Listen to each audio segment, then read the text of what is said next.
Bharat click से doctor ध्रुव गोदारा आज हमारे साथ रूबरू कार्यक्रम में है संगरिया विधानसभा के भावी उम्मीदवार डॉक्टर विजेंद्र सिंह सिद्धू बोलावाली। सिद्धू साहब, आपका इस कार्यक्रम में स्वागत है।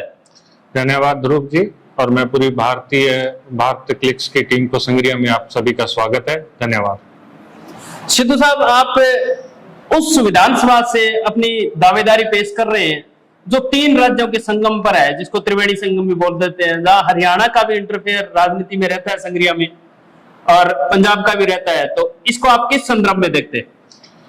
देखिए, यह मेरा घर है संगरिया। मैं आपको बहुत अच्छे शब्दों में ये कह दूं कि हमारा उद्देश्य संगरिया से दावेदारी नहीं है। हमारा पूर्ण उद्देश्य सभी का मिलकर है कि राजस्थान के अंदर किस प्रकार हम कांग्रेस की सरकार को रिपीट करें। पार्टी जिस भी व्यक्ति को जिम्मेदारी देगी, उसमें एक मैं भी हूं। यदि पार्टी मुझे जिम्मेदारी देती है तो मैं उसे बखूबी निभाऊंगा, और हमारा सबका प्रयास है मिलकर कि कांग्रेस सरकार को किस तरीके से वापस रिपीट करना है।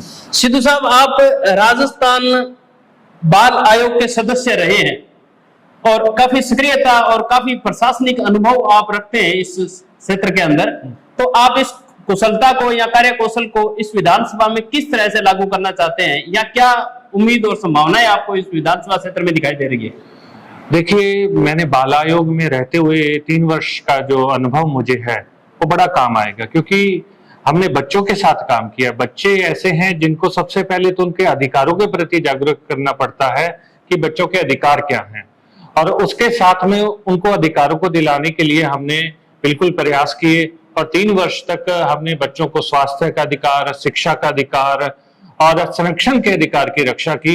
तो पूरे राजस्थान के अंदर बाल आयोग को एक उस स्तर तक पहुंचाया, और वही अनुभव, क्योंकि यहाँ संगरिया के क्षेत्र के लोगों के अलग अलग क्या समस्याएं हैं, क्या अधिकार हैं, उनको सुनिश्चित किया जाएगा। राजस्थान स्तर पर आपके उस कार्यकाल को अगर देखा जाए तो काफी उपलब्धि भरा कार्यकाल रहा है। क्या मुख्य उपलब्धियां रही आपके बाल आयोग का सदस्य होने के नाते, आप विधानसभा के नागरिकों के साथ साझा करना चाहेंगे? बिल्कुल। जब हम और संगीता बेनीवाल जी, जब हमारी पूरी टीम को मुख्यमंत्री अशोक गहलोत जी ने बाल आयोग के कार्यकाल में नियुक्ति दी थी, तो उससे पहले लोगों को ये नहीं पता था कि इस प्रकार की कोई संस्था है जो बच्चों के अधिकारों के लिए काम कर रही है। सबसे पहले हम ब्लॉक स्तर के ऊपर, मैं पहले जिला स्तर के ऊपर मीटिंग्स होती थी, हमने ब्लॉक स्तर के ऊपर जाकर बाल आयोग का जो प्रचार किया कि बच्चों को उनके अधिकारों के प्रति जागरूक किया कि किसी भी प्रकार का शोषण।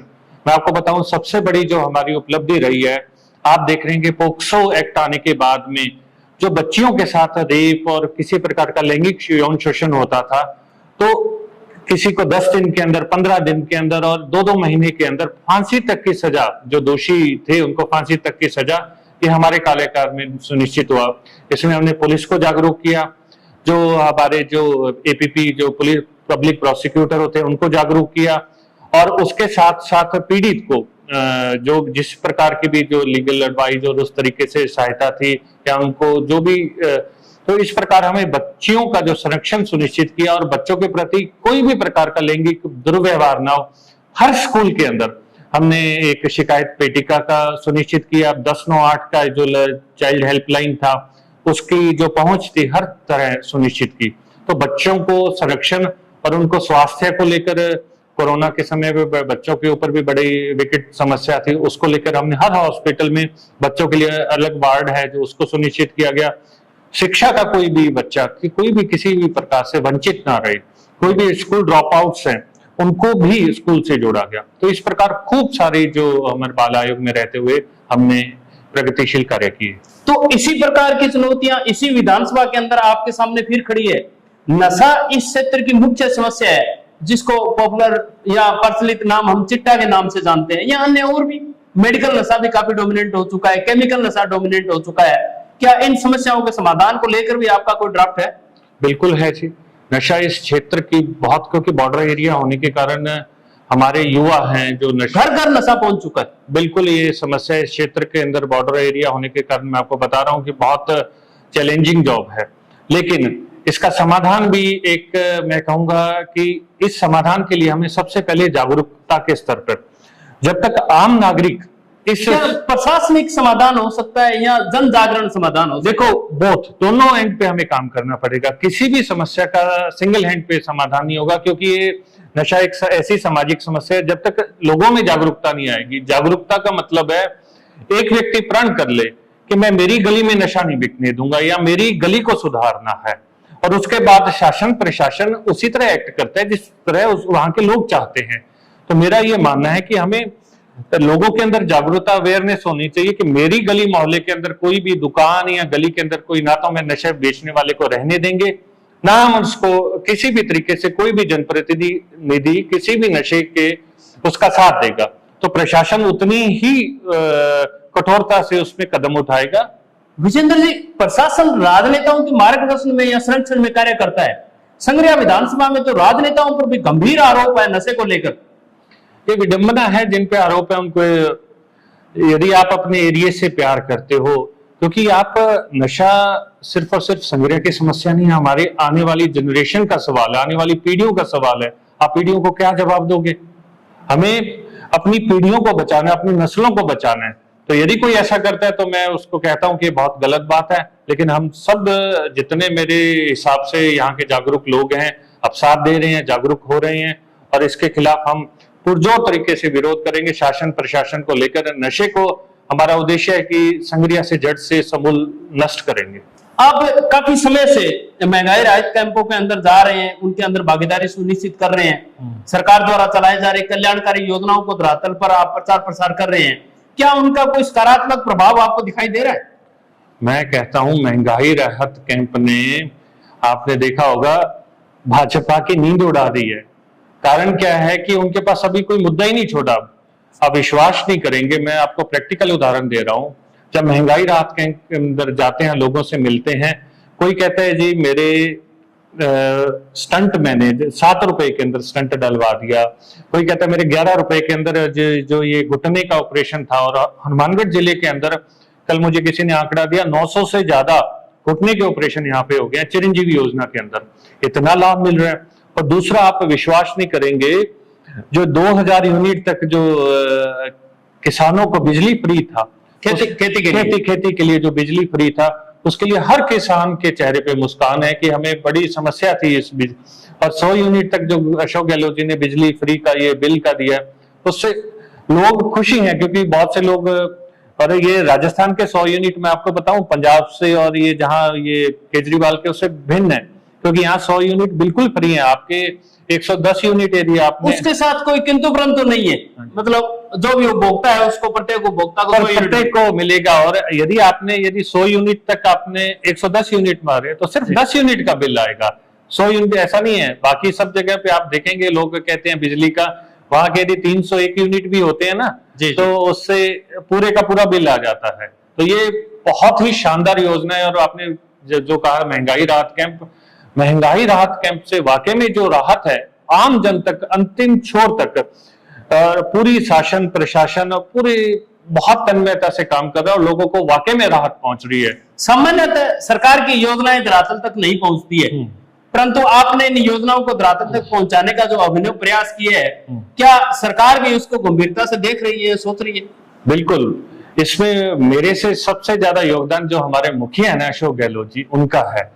उन्होंने कहा था, मैं उनकी इस बात को हमेशा कोट करता हूं कि अंतिम छोर में खड़े हुए व्यक्ति तक जब तक राहत नहीं पहुंचती, तो उन्होंने ये कर दिखाया। इस महंगाई राहत कैंप से जो दूर ढाणी तक, जिस तक कोई नहीं पहुंच पाता, सरकार, वहां का एसडीएम, वहां का तहसीलदार, वहां का बीडीओ, और ये सब वहां तक पहुंच रहे हैं और घर जाकर उनको राहत दे रहे हैं। तो बड़ी खुशी की बात है। आप जिस विधानसभा का प्रतिनिधित्व करने की सोच रहे हैं या कांग्रेस पार्टी के उम्मीदवार के बारे में सोच रहे हैं, वो विधानसभा 3-4 विभागों में बंटी हुई है। संग्रिया मूल कस्बा ये भाखड़ा के अंदर आता है, कुछ इलाका घग्गर डाइवर्शन चैनल्स के अंदर आता है, कुछ इलाका इंदिरा गांधी नहर परियोजना में आता है, कुछ इलाका सेम पीड़ित है। यहाँ की समस्याएं अलग अलग है। राइस बेल्ट को लेकर भी टिब्बी क्षेत्र के किसान काफी मुखर रहे हैं और राजनीति भी बड़ी गरमाई हुई रहती है उस पर। तो इस टिब्बी क्षेत्र को राइस बेल्ट घोषित करवाने के लेकर आपके क्या विचार है? बिल्कुल घोषित होना चाहिए। मेरे विचार हैं कि जो सुविधाएं मेरे द्वारा, जो समस्याएं हैं, चाहे भाखड़ा की समस्या है, चाहे राइस बेल्ट की समस्या है या अन्य क्षेत्र की समस्या है, उसके अकॉर्डिंग वहां का प्लान बनना चाहिए और मेरे द्वारा उनकी आवाज को मुखर रूप से ऊपर तक पहुंचाया जाएगा और उनकी समस्या का निराकरण किया जाएगा। संगरिया 100 साल पुराना तीर्थ संगम बोला जाता है, शिक्षा की नगरी बोला जाता है।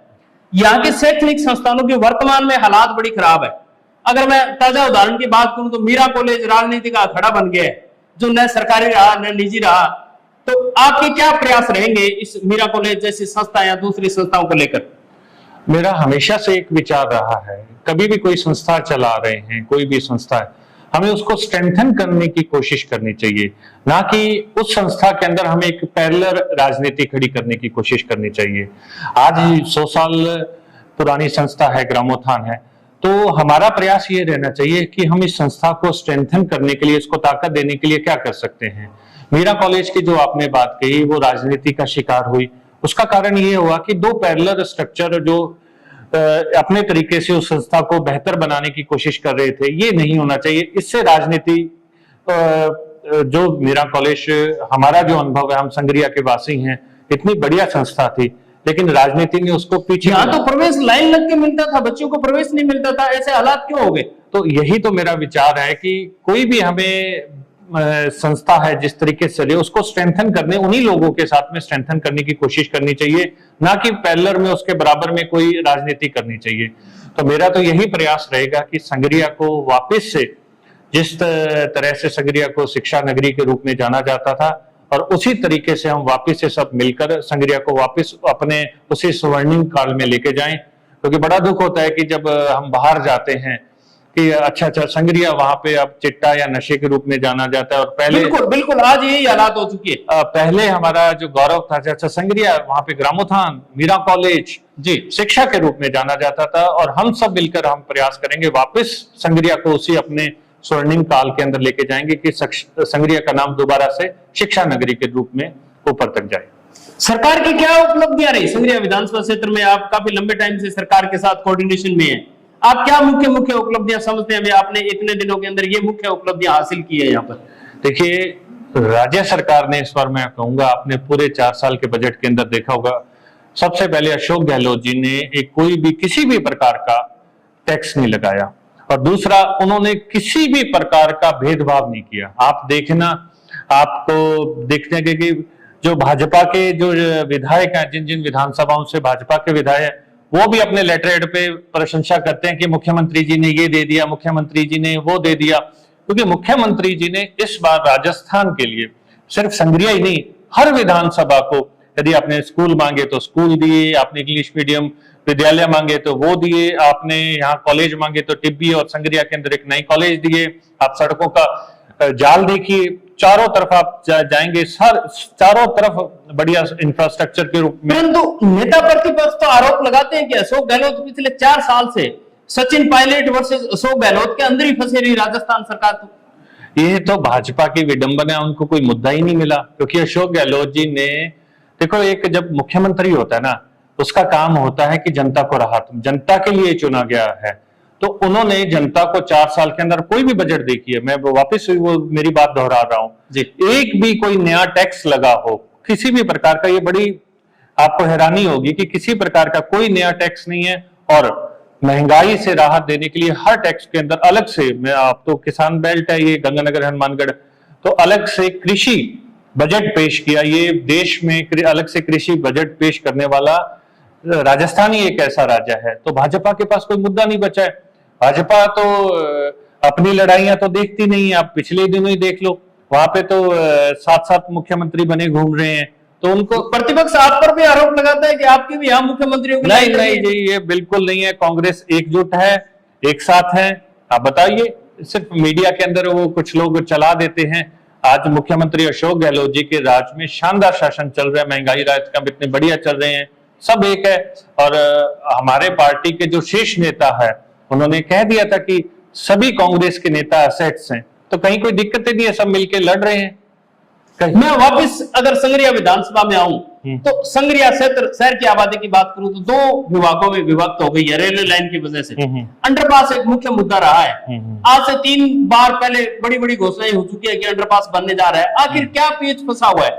या राजनीतिक स्तर पर है या प्रशासनिक स्तर पर है? क्यों नहीं बन पा रहा है? देखिए, 2012 के अंदर ये हुई थी। 2018 के अंदर एक वित्तीय स्वीकृति को लेकर जब भाजपा सरकार ने इस अंडरपास को रोक दिया था, जब भाजपा सरकार बनी उन्होंने अंडरपास रोक दिया। 2012 के बाद 18 के बीच में जो गैप था उसके दौरान जो कोस्टिंग थी वो बढ़ गई थी, तो वित्तीय स्वीकृति के लिए जब फाइल गई हुई थी तो बीच में कोरोना समय आ गया। अब सारी वित्तीय स्वीकृतियां जारी हो रखी हैं, उसके टेंडर भी निकल चुके हैं और उसका नक्शा भी पास हो रखा है और जल्द ही संगरिया को अंडरपास की सौगात मिलेगी और जिसके लिए सुचारू रूप से, और बड़ी खुशी की बात है, हमारी तो बड़ी खुशी की बात होगी कि अशोक गहलोत जी इसका उद्घाटन करने भी आए और इस संगरिया को ये नई सौगात कांग्रेस के आपके प्रयास चल रहे हैं राजनीतिक स्तर पर इस अंडरब्रिज को लेकर? बिल्कुल, सभी राजनेताओं के, मैं कहूंगा विकास के कार्यों के अंदर हमारे सभी राजनेता हैं, चाहे वो नगर पालिका के हों, चाहे वो हमारे कांग्रेस के जनप्रतिनिधि रहे, वो सब अपने स्तर पर प्रयास कर रहे हैं। हमें सकारात्मकता से मिलकर प्रयास करना चाहिए। कहीं भी कोई अच्छी चीज हो रही हो तो सब मिलकर यहाँ प्रयास कर रहे हैं और जल्दी से सभी के प्रयास सफल होंगे, उनमें एक मैं भी हूँ। डॉक्टर विजेंद्र जी, संगरिया विधानसभा के अंदर कांग्रेस के काफी उम्मीदवार दिखाई दे रहे हैं जी। अगर किसी एक उम्मीदवार को देखिए, पार्टी किसी एक उम्मीदवार को टिकट देगी, क्या बाकी उम्मीदवार मिलकर एक उम्मीदवार का सहयोग करेंगे या सब अलग अलग से चुनाव लड़ेंगे या पार्टी की विपरीत दिशा में भी जाएंगे? इसके बारे में आप क्या कहना चाहते हैं?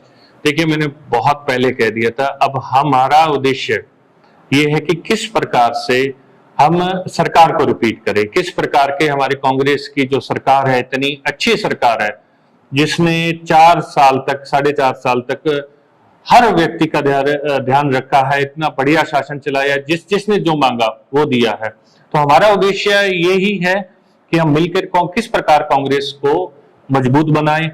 और जो टिकट की जहां तक मैं बात है, मैं बहुत स्पष्ट कहना चाहता हूं, पार्टी जिसको भी टिकट देगी हम उसको जिताएंगे। हमें सिंबल से मतलब है, हमें इस बार कांग्रेस के सिंबल को जिताना है। पार्टी जिस पे भी, जो भी पार्टी की स्ट्रेटजी जिस पे भरोसा करेगी, जिस पे भी भरोसा करेगी, जिस भी आधार पर उनका जो भी क्राइटेरिया है टिकट का वो करेगी, हम मिलकर। देखो, लोकतंत्र है, हर किसी को प्रयास करने का हक है, हर कोई अपने अपने तरीके से प्रयास करता रहता है, लेकिन हम मजबूती के साथ, मैं मेरा आपको विश्वास दिलाता हूं इस चैनल के माध्यम से कि हम जिसको पार्टी टिकट देगी हम उसका पूर्ण रूप से, क्योंकि हमारा उद्देश्य कांग्रेस की सरकार को रिपीट करना है और वापस उसी जनप्रिय सरकार को लाना है, ताकि एक मैसेज आए, क्योंकि जो सरकार जनता के लिए काम करेगी जनता उनको वोट देगी। क्योंकि अब ये राजनीति खत्म होगी। आपने कर्नाटक के चुनाव के अंदर देखा होगा, यदि आप धर्म की राजनीति करोगे, धर्म को इसके बीच में लाओगे तो जनता आपको वोट नहीं देने पर। जनता के मुद्दे हैं, महंगाई है, बेरोजगारी है, आप जनता के भले की बात करोगे तो जनता आपको वोट देगी। अब आप भाई भाई को, हिंदू मुस्लिम, कर्नाटक के चुनाव को लेकर आप काफी उत्साहित है? बिल्कुल, कर्नाटक चुनाव ने पूरी भारत की जो राजनीति है उसको बदल दिया है, क्योंकि इससे पहले लोग सस्ती लोकप्रियता के में भाई भाई को लड़ा के हिंदू मुस्लिम इस तरीके से राज प्राप्त कर लेते थे, लेकिन कर्नाटक के लोगों ने और हिमाचल की जनता ने ये साबित कर दिया कि आप हमारे लिए भले के। कर्मचारियों ने भी कह दिया, आप हमें ओपीएस दोगे तो हम आपको वोट देंगे। जनता कहती है कि आप यदि भ्रष्टाचार करोगे तो हम आपको वोट नहीं देंगे। 40% की सरकार कर्नाटक के अंदर थी, लोगों ने उस को उखाड़ के फेंक दिया। आपने कितनी कोशिश करी, आप आदरणीय नरेंद्र मोदी जी, अमित शाह जी ने पूरा प्रयास, पूरा अपना ताम झाम, ईडी, सीबीआई जो इनके एडिशनल है, सब कंपोनेंट यूज किए, लेकिन हुआ क्या? जनता ने इस बार मुद्दों के ऊपर वोट किया। मुद्दे क्या थे? महंगाई, बेरोजगारी। तो यही राजस्थान के अंदर करने वाली है, यही मध्य प्रदेश के अंदर करने वाली है और यही छत्तीसगढ़ के अंदर होने वाला है और 2024 में भी यही होने वाला है। आप थे संगरिया विधानसभा से डॉक्टर विजेंद्र सिंह सिद्धू बोलावाली, राजस्थान बाल आयोग के पूर्व अध्यक्ष। आपने इनके विचार सुने, आपको इनके विचार कैसे लगे? आप हमारे साथ कमेंट बॉक्स में आकर भी अपने विचार प्रकट कर सकते हैं। अगर आपका कोई सवाल और जवाब हो तो आप हमारे साथ शेयर कर सकते हैं इस विधानसभा से जुड़ा हुआ। उम्मीद करते हैं कि डॉक्टर विजेंद्र सिंह इस विधानसभा का नेतृत्व करें ताकि यहाँ के नागरिकों को इनकी उपलब्धियों का लाभ मिले। धन्यवाद विजेंद्र जी, आप कार्यक्रम में पधारे और आपने स्टूडियो में आकर हमारे इस कार्यक्रम में सहभागिता बढ़ाई। धन्यवाद। और पूरी मैं भारत जो क्लिक की टीम है, आप सभी को धन्यवाद देता हूं। और आप पुरजोर तरीके से एक आवाज लोकतंत्र की, क्योंकि आप चौथा स्तंभ है, आवाज उठा रहे हो और इतनी मेहनत कर रहे हो, आपके भी उज्जवल भविष्य की शुभकामनाएं। और पूरे संगरिया क्षेत्रवासियों से मेरा यही निवेदन है कि इस बार जब भी आप वोट करें तो विकास को देख के वोट करें कि किसने अंतिम छोर में खड़े हुए व्यक्ति तक राहत पहुंचाई है, इसी को देख के सभी को वोट करना चाहिए। धन्यवाद। जय हिंद। धन्यवाद, धन्यवाद विजेंद्र जी। दर्शकों, आप देखते रहें, लाइक करें, शेयर करें, सब्सक्राइब करें, अपने दोस्तों के साथ साझा करें। इस तरह के विचार सुनने के लिए अगले कार्यक्रम के साथ हमारे साथ जुड़े रहें। जय हिंद, जय किसान।